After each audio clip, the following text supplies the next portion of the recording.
Hello and welcome to the Hiker's Dream. I'm Landslide or Val, and we're here with Marketa, Marketa.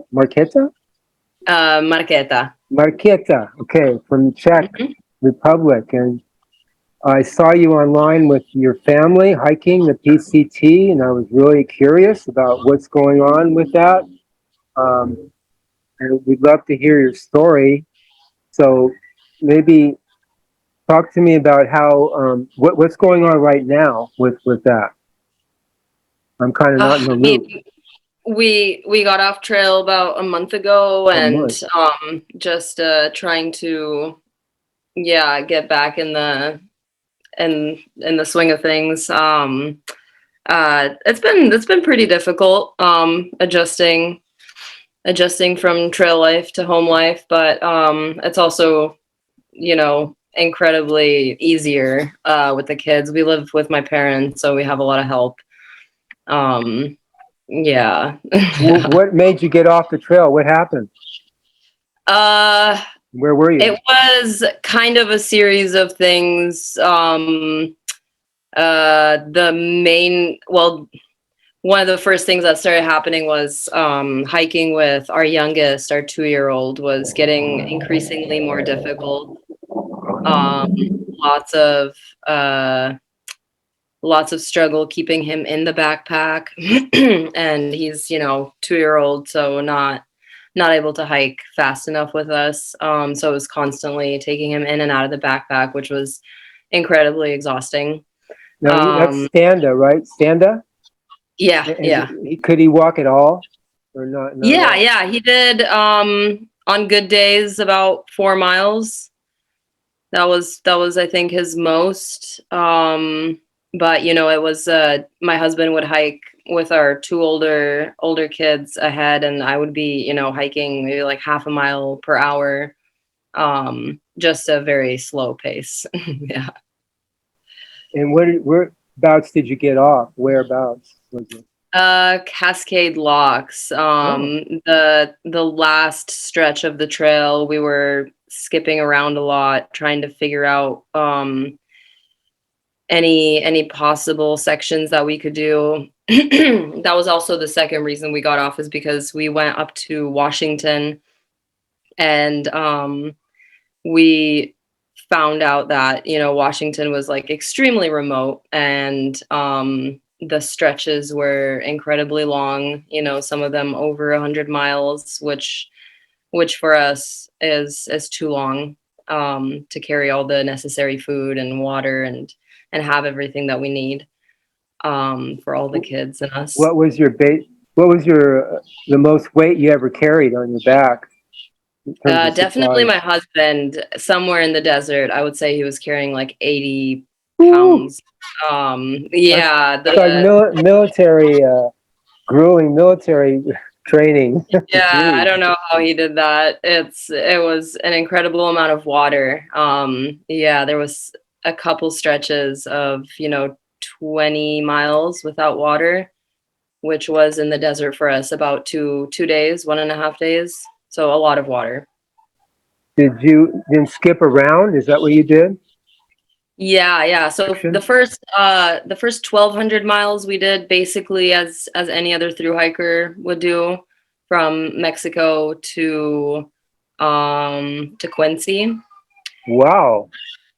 Um and then that's where things got confusing for us, and very difficult, because we were above Quincy. There's a pretty long stretch of burnt trail, and our uh Joshua, our middle child, is has asthma, so we didn't want to go through that, so we knew we were going to skip that. And also we knew we wouldn't hike the whole trail, so we wanted to skip somewhere where it would be more scenic and just more pleasant to hike with the kids. And we decided, okay, we'll skip north all the way to the Canadian border and try to go south, um, which didn't work out for the reasons that Washington's too remote. So then we went back down trying to figure out if we could do any of Oregon, and did a 50-mile stretch there to Cascade Locks. And yeah, Joshua's asthma was got really bad at the end. And we were lucky that, you know, we had a car, borrowing a car from a friend, and we're able to, yeah, just get him the help he needed. And we were in contact the whole trail with his pediatrician, and she told us it's time to go home. So that's basically what sent us home too. And home is where? Where are you at now? The coast of California, Monterey Bay. Oh, Carmel, did you say?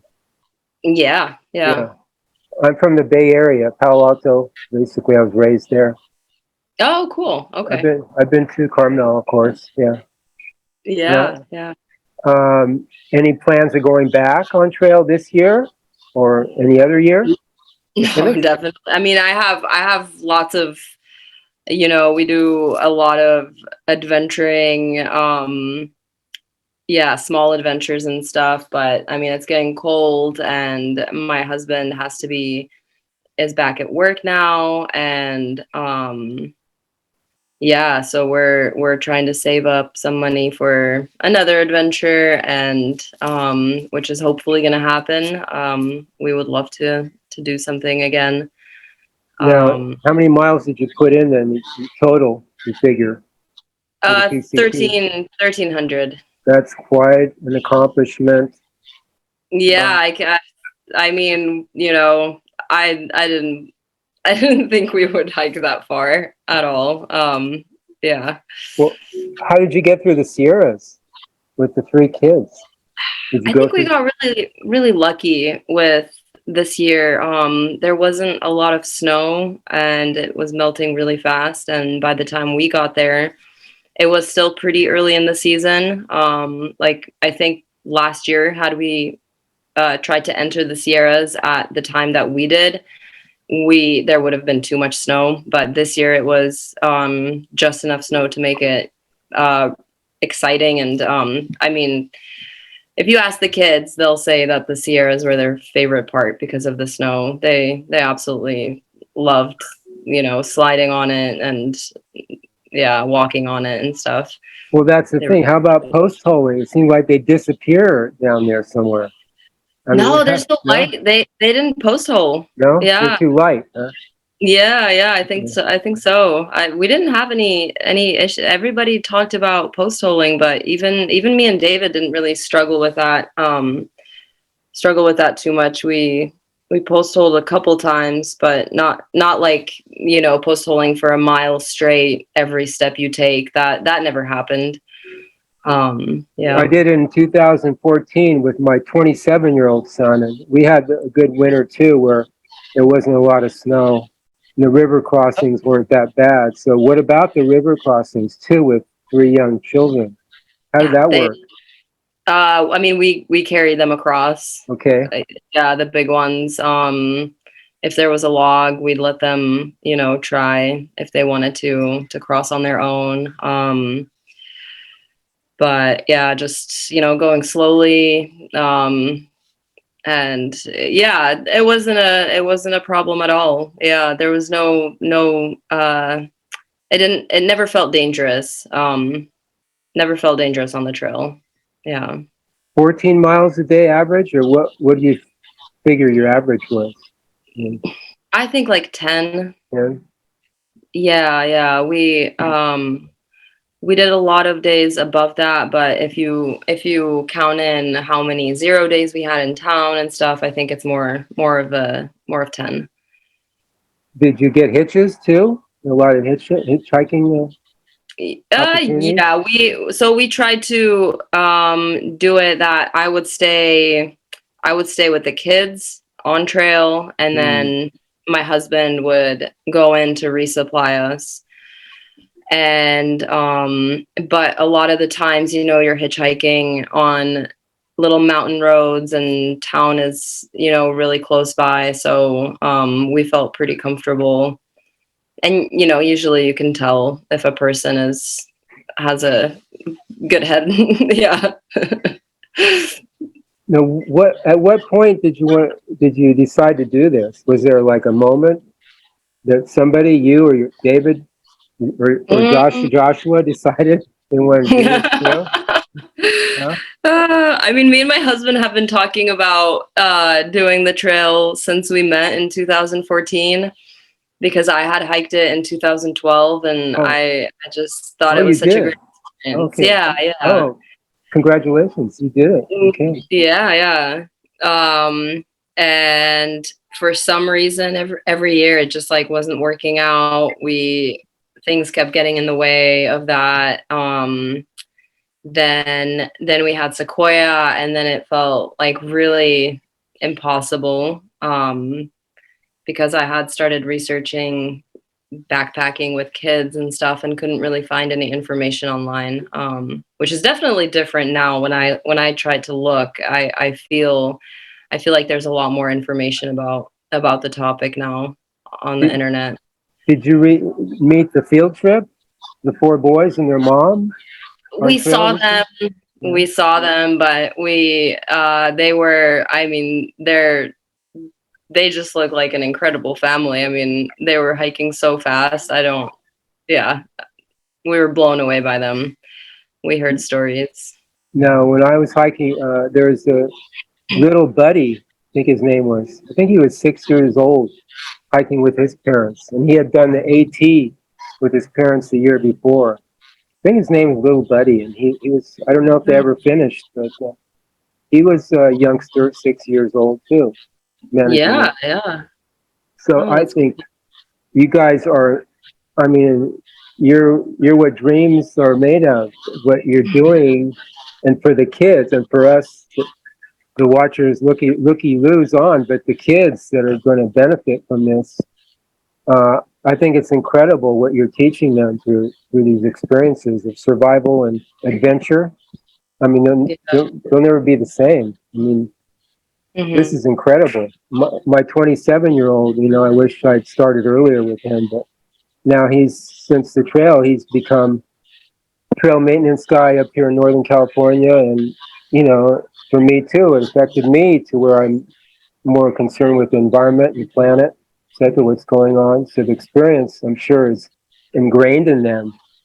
Did Oh, they I mean, have any, yeah. did they have comments? I mean, how was it going back into civilized life for them?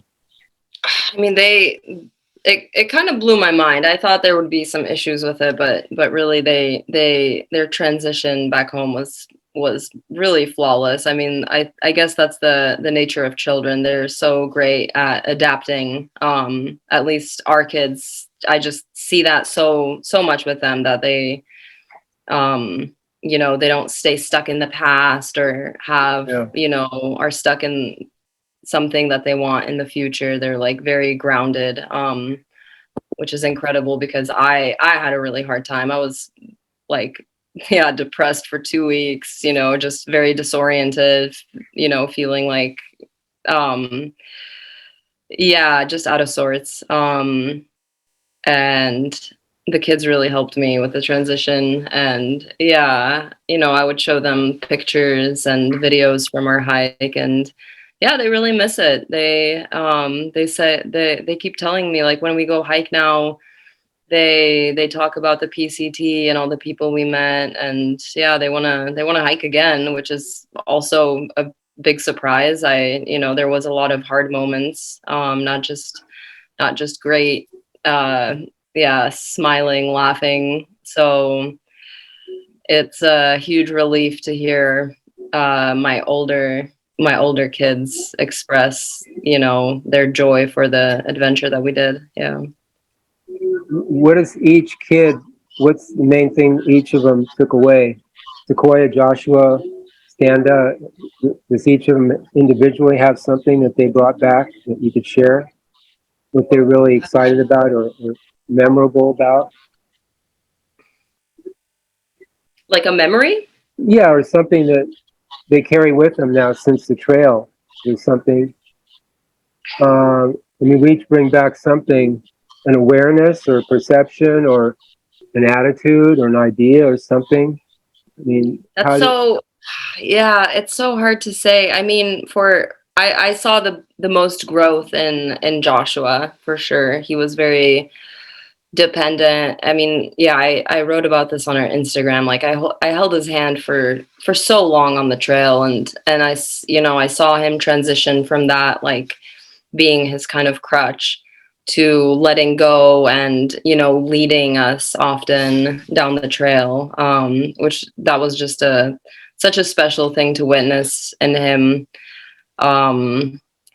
And so I think he became really strong out there, and he had hundreds of people, hundreds of other hikers and day hikers that we met, and people in towns that would constantly be telling the kids, all of them, you guys are so strong and so brave. And I think that was a really positive thing for them to hear constantly. It's I just feel like they're definitely stronger and, yeah, more confident in what they do. But yeah, it's hard. Kids this age are so like their development is so fast that I believe that had we stayed home, they would have grown tremendously in this half a year as well. So I don't like assigning that these things happen because of the trail, because I have a really hard time figuring out, is this because of the hike, or is it just, now they're half a year older, and at their ages, that can make such a huge difference in their personalities and stuff. But and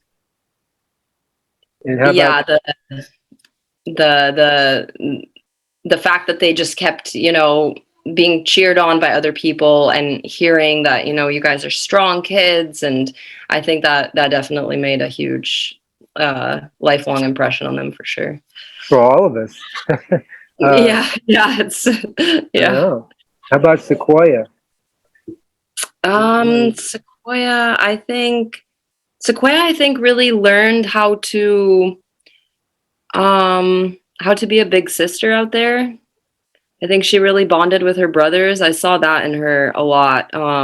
She's uh when we took in Joshua, she would tell me that, Mommy, I have a really hard time being a big sister. And she did. And so I think it was really good for her to, not have this, like, in the forest, she didn't have any like of her toys. And so there was no like, this is mine, this is my stick, this is my, so all that kind of left. And it was more about like creative play and, Joshua showing her his creativity and her being inspired by him and vice versa. And, them having to rely on each other rather than just being, in a room with all these books and toys. They kind of had to figure out how to play together out there. And I think that was really great for their relationship, and a huge takeaway for Sequoia. Yeah. And Standa? Oh, little Standa. I mean, Standa. he was there. Standa. He's there for the ride. Yeah, I don't know if I can answer that. I mean, he's so young. He got a great vocabulary, like a true through hiker vocabulary, where, some of his first words are hiker, lake, campsite, just it's really cute. The words that he learned to speak out there. And I think he got patient also, because he did have to sit in the backpack, and he struggled with that at the beginning. He wasn't used to it. And so I was, which was part of the reason why the beginning was so hard for me personally, is because, he would get mad in the backpack and cry a lot. And, I had to figure out how to keep him happy and learn, what works for him specifically. And yeah, we got really good at yeah, we became a really good team, and I think he just became really patient. Yeah. Did you primarily carry him? I only carried him. Oh, We you're the switched with David about 700 miles in. We for half a day we switched backpacks just to see. But yeah, it wasn't like a plan like, oh, let's, because David's backpack was heavier anyway, and it was we just wanted to see how each other's backpacks felt, and well, yeah, how I did think 80 pounds feel on you or no, whatever? well, I was, it was at the end of the stretch. I think it Okay. was more like 55 or 60 pounds. It Only. felt good. I mean, it's Okay. it was, the thing with my backpack was is that the weight was kind of uh a lot of the weight was like going out pretty far from my body, so it was pretty uncomfortable to wear. Whereas David's backpack, you know, was a proper hiking backpack. So I think he had more of like the comfort, even though he was carrying more weight. How Stanley was 2, or turned 2. How much did he weigh? He, I think, was like 22 pounds when we started, and then now he's maybe 26 Okay. or something. Yeah. So they all gained weight. They didn't lose weight. Yeah. Yeah. So you guys probably lost weight.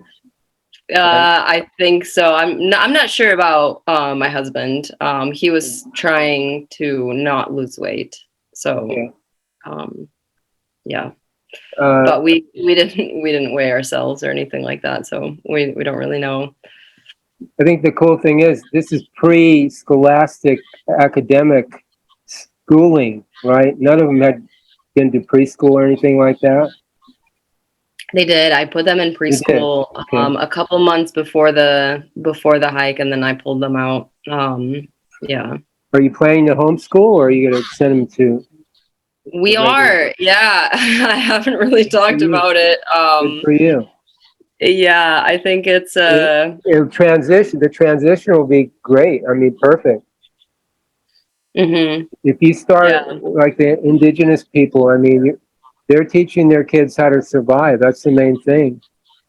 Not necessary to provide an education to be a blog in the system, but really survival, you know, what Yeah. makes sense. So that's great. We're planning to do that. And Yeah, it's an incredible opportunity, I think, with homeschooling, you know, to be able to do also what you want, you know, and it it just makes sense for us at this time to at least try it. You know, we'll see. Mhm. We'll see in a year if we feel the same way. But as of right now, it's kind of like the PCT. Like if we don't try it, we'll never know. And I know it'll bother me down the line if I won't be able to tell myself like, yeah, well, you tried homeschooling and it didn't work out. It's okay. But you know, if in a couple of years I don't want to be sitting around wondering, oh, what, you know, could I have done that? Should I have done that? Yeah. I just had this thought, you know, how am I going to expand upon my PCT experience? And I got, oh, outdoor school, you know, that would incorporate many things in terms of like, you know, tying knots to making shelters to Yeah. tracking, you know, anything. So that's kind of my vision right now. It's, you know, I'm 72, so it's kind of a late start, but we'll see how far I get, and hopefully you're still around, and maybe somehow you could be involved too, or your kids, you know, because they've got a Yeah. lifetime ahead of them. So there'll be opportunities for a lot of people for this, and I think it's sorely needed in the kind of world we live in to make sense of it more than just follow the programming that we've been, you know, manipulated with. So this is wonderful. Yeah, Um, definitely. your husband, we haven't talked about David.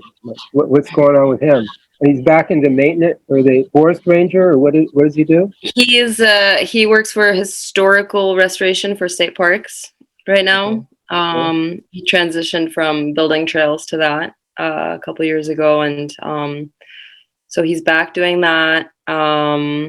And yeah, he's trying to figure out, what I guess what he wants to do, because I think he's more interested in having some sort of job that is more maybe fulfilling, or something that he can do. I don't know, not have a boss, I guess, is, the Makes sense.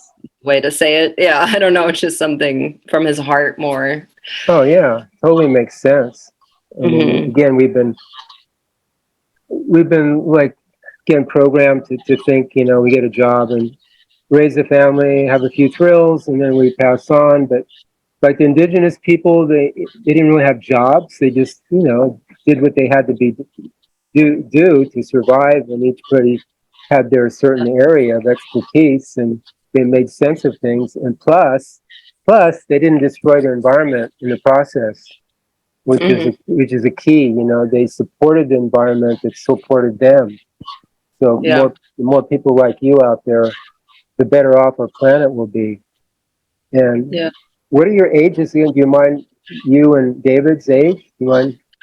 We are both 31. Oh, boy, you're still young too. Yeah, yeah. Yeah. So you got a long way to go too to Hmm. help out here what we're doing. Um, so plans for next year? Anything during the warm season? Anything coming up for you guys for next year? I mean, we're talking about a lot of stuff. What we do know is that doing any kind of uh like long hike like we did this year is going to be uh near impossible, probably, or just extremely difficult, mainly because of Standa, and because he'll be younger than Joshua when we started this year, and he's definitely outgrown the backpack carrier. So I don't think that he would be able to do what we did with Joshua. I think he wouldn't be able to keep up. But also, it's one of those things, haven't tried. We're also kind of looking into going to Europe, since I'm from Czech Republic. None of the kids have visited Czech Republic, so I'd love for them to meet, my family, and see where my roots are. And same with David; he's never been, so we're looking at that to. Seems like next year would be a great opportunity, since we know that like a through hike or something along those lines would be, really difficult next year. Are you in touch with any families, other families, hiker families, outdoor families that you can connect and relate to? Yeah, yeah. There's the family that I believe they just finished the Continental Divide Trail, and they're hiking with their 5 kids. Five Uh, kids. yeah, yeah, and just completely incredible. Yeah, they have a 1-year-old, and then she's being carried, and then they have 4 hiking. They're a little bit older, but still really young kids, and yeah, yeah, just they're crushing it. Yeah. And then we met families this year on the Pacific Crest Trail, with older kids, but yeah, it's just always really nice to see kids of any age out there hiking. Yeah. Yeah, somewhere I think in Northern California, my son and I ran into this father and son. The son was probably 20, in his mid 20s, and I went up to him, said hi, and he just like ignored me. He didn't even. He just kind of looked over at me, and later on we camped together, and I asked his father, like, what's this guy do? He doesn't like your son doesn't like me for some reason. No, the son was like autistic, and Mm. the father bring him out there in nature to like basically heal, just get the vibes out there. And the guy the guy was like, the son was like, you could ask him how many more miles to town or something. He'd be like right on. You look at the GPS and he'd be right on within a mile or two. And he had these incredible skills like autistic people do to like Mm-hmm. navigate certain things. You know, he was focused on certain things. Other things, no, not so. But he was really good at like, we had our own GPS basically. So, but Wow, cool. he was, you know, the nature. I mean, you can go to a therapist all you want, but this is nature, survival, and support from other people, and relating to nature and to other people out there is great to see him out there. You know. Yeah, yeah. So, are you going to write a book, or what are you going to do for like sharing this? Any plans like that? Make a movie out of this, or? Oh gosh, not a movie. A book possibly. I'm working on it, but it's definitely not something I'm familiar with doing. So, a lady did reach out to me, and she's trying to help me through the process. So we'll see if something comes of it. I have no idea. I would love to. I love writing, and I'm honestly kind of surprised by the positivity about my writing online. So it's really encouraging and wonderful. My friend's a writer. He's written 9 books, and he says to avoid writer's block, you just put yourself into the situation, the scene, and then just describe what you see basically, and you just expand upon that and give yourself creative license to like Yeah. enhance it in any way. You don't have to be like literal about it, but put yourself there and what you see, and make it fun for the reader, and all these other tips. So, hi. Okay. Okay. Well, yeah, I don't want to keep you too long. You got a family, but yeah, let's stay in touch.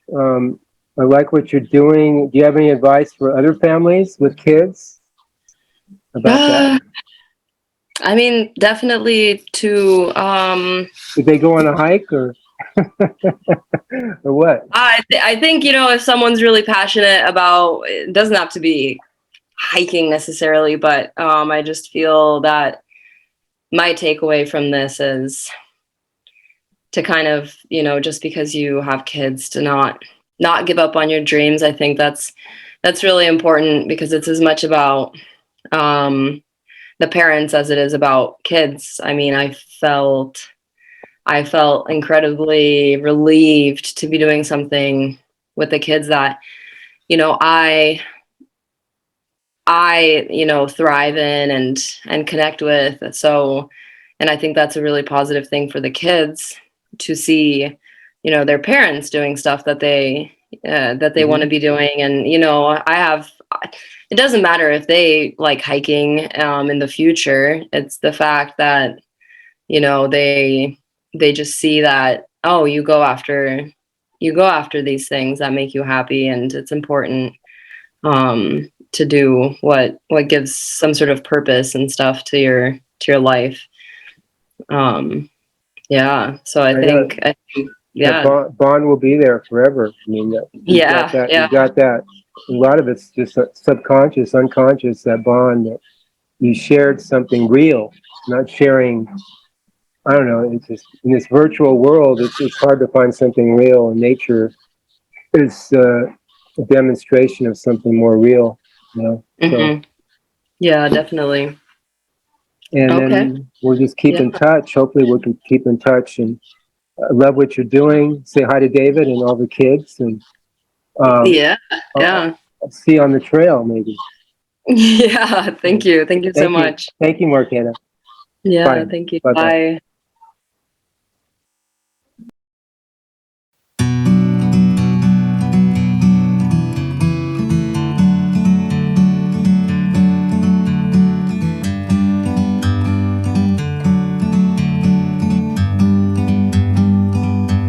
Like a bird on a tree, I'm just sitting here. I got time, it's clear to see. From up here, the world seems small. We can sit together. It's so beautiful, you and me. We meant to be in the great outdoors, forever free.